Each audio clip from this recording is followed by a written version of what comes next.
It's time to tell Pharaoh, let my people go. It's only in Nigeria that the court can set somebody free and the government will say, no, keep the person. So in this house, we lift our hands and pray for the full release of Nnamdi Kanu.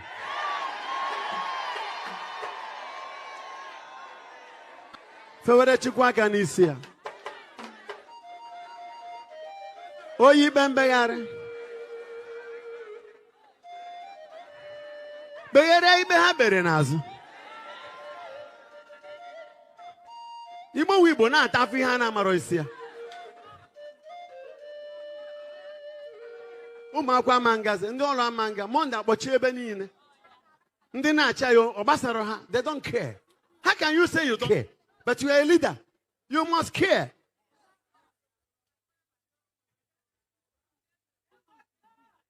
So we put this as our intention.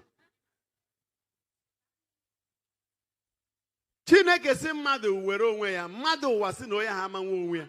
Chukwu ga-eme ya ahụ ihe ọ ga-eme ya. Isi ọ bụ na ịma ịrapụ ya.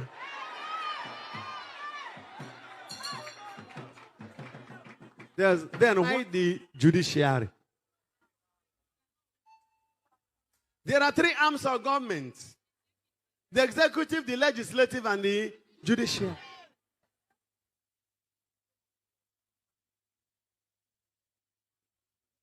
And one arm, we say the other is useless. So please, I ask in the name of God, and by the power of God,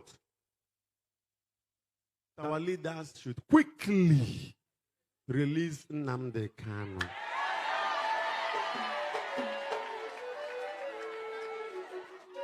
We cannot just be distracted by the new currency, by fuel scarcity. And there is a problem. Judiciary is dying. If the court can acquit somebody and somebody will say no, then the country is gone. It's a coup d'etat against judiciary. And as a man of God, I stand out to say, release him.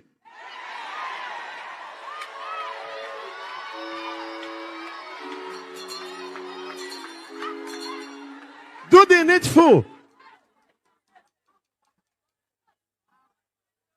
Our people are suffering. A lot of suffering in the country. Perpetuated by our so-called leaders. I'm not a politician and I don't intend to be one. I'm a prophet of God. My job is to speak when God is angry. I will represent the voice of God in anger. When God is happy, I will speak and represent the voice of God in joy. The poor masses are suffering. Today is Nnamdi Kanu, tomorrow it can be you. And you go to court and court will say, release this person. And the governor or the president will say, no.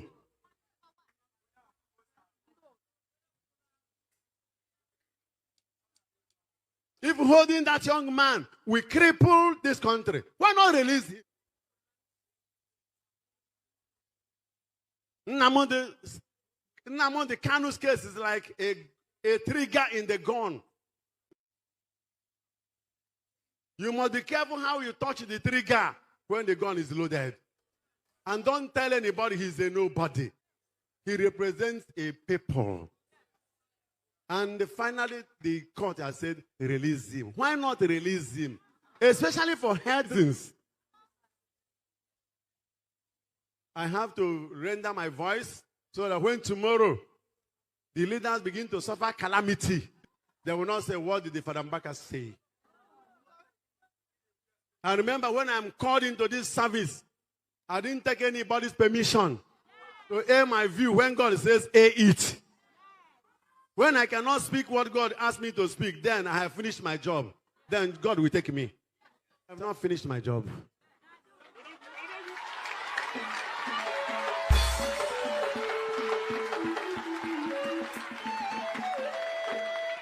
Because we want to hammer today on generosity. It's all about giving. Don't use what God has given to you to mess up somebody under you.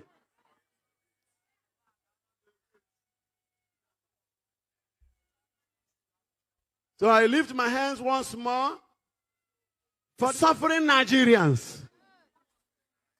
Everybody is suffering now. People will suffer and suffer to get money. And suffer more to take their money. And there is still a country. And tomorrow you say, for Mbarka says, why do you force me to say something? I am giving both the president, CBN governor, a mandate from heaven. If they don't want to react immediately and stop this self-imposed wicked suffering on the people, they will suffer.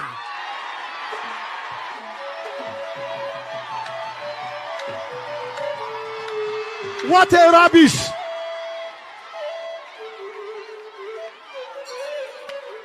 Why do you multiply misery? People are sleeping in the bank to get their money. In which country has it ever happened?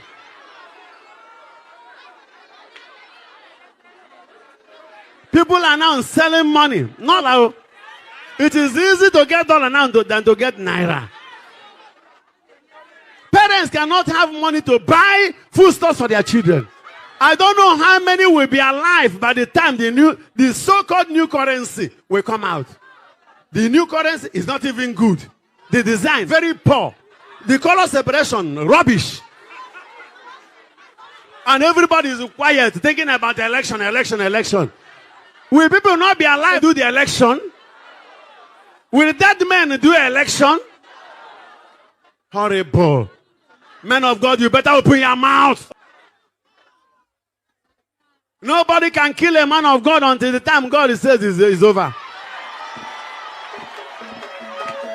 So, I have come back from the monastery to see my people like Moses coming down from the mountain.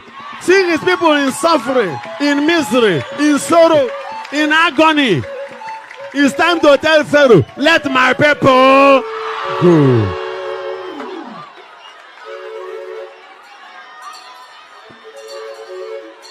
Every night, some parents no longer sleep in their houses. Either they are in the ATM station or they are in the fuel station.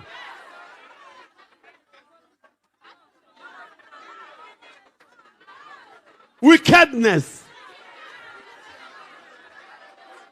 Pride is a killer disease. The leaders of the country, if you know that this policy cannot work, why not change it immediately? It's a government of the people. The people said they don't like what you are doing. It's not the government of Mr. President or government of the governor of wherever. It's not your government. You are not the owner of the country. You are killing people. What kidnappers and assassins could not do, you people are quietly doing. People are dying.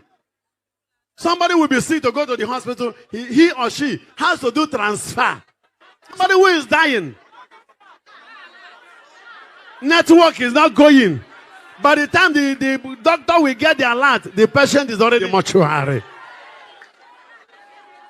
Go to the rural areas. I think you could have developed Nigeria before you introduce this policy.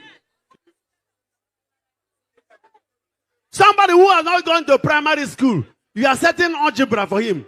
You are setting engineering mathematics for him. He has not known 1 + 1. You are asking the person to do physics. How?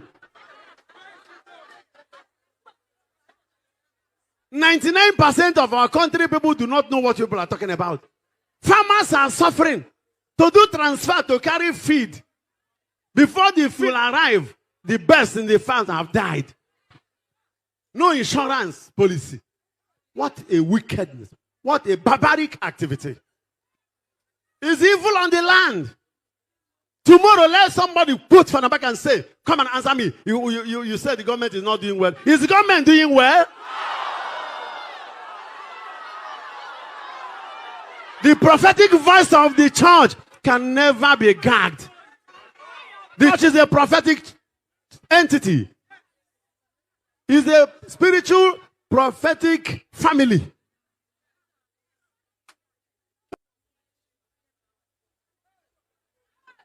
We are suffering from kidnapping activities as a result of joblessness. I was thinking that by the time I come back from the monastery, the countrymen must have gotten jobs. People are even losing their jobs. No job. No security. No money. No fuel. No hope. No joy. No food. No house. Campaign, election. Do you think that if this situation continues, that Nigerians will do this election? I am not Nigerians, but I am trying to tell our leaders, do not indirectly. Do not indirectly impose upon Nigerians dictatorship. What is happening is a coup d'etat on democracy. Is who will say it. Where the people will be saying, the poor masses are the people suffering this, but even the rich are equally crying. To buy pure water, will you do cash transfer? Where is the new Naira? If you are not ready with the new Naira note, why not push the old one? Are you giving a limitation of 20,000 or what? If somebody has to do cash payment because of where the person is living, of 300,000 Naira, so that business should collapse? Why didn't you start this in all the time you people entered? 80 years is then for you to stabilize it. Why mess up Nigeria? Because people are going. Wickedness. Wickedness. Wickedness. The present government, in the name of God, the Father, Son, and the Holy Spirit, in the name of Allah, I want to ask you, change, or you people will cry.